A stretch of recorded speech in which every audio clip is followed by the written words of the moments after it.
Hey y'all, I'm at Bees Highs again, and my dogs are in my car today, and I'm just reading my Bible.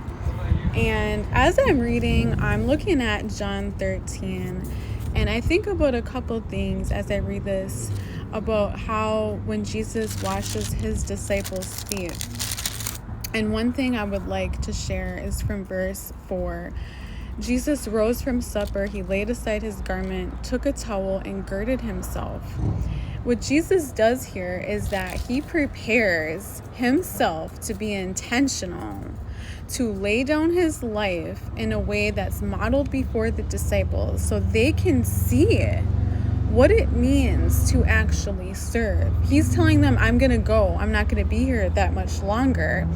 And Peter is so surprised, and he tells him in verse 6, he said, Lord, you're washing my feet? And Jesus says, what I'm doing now, you don't understand now, but you will know after this. And it was so hard for Peter because he's like, oh no, you can't, don't do this. But I don't want this. Basically, how can it be? Because he's looking at Jesus like, you are so powerful and so great. Why would you lower yourself in this place of a servant? And Jesus is trying to teach a lesson that it doesn't matter what position we have. It doesn't matter how high you get. It doesn't matter the status you have. That really a leader is known and marked for service. Greatness is marked for service. Is marked by your love and how you pour out your life for others in a way that glorifies God. Not enabling, not being taken advantage, not allowing abuse and being walked all over, but in a way that's in service to the kingdom.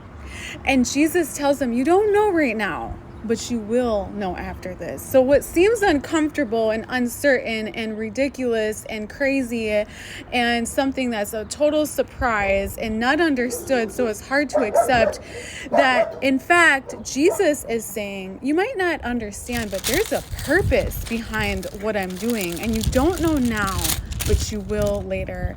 Is he asking you today to do something that looks impossible, that looks uncertain, that you don't understand? Take that step of faith, as long as it's biblical and glorifying to God, and you will understand why later. God bless your day.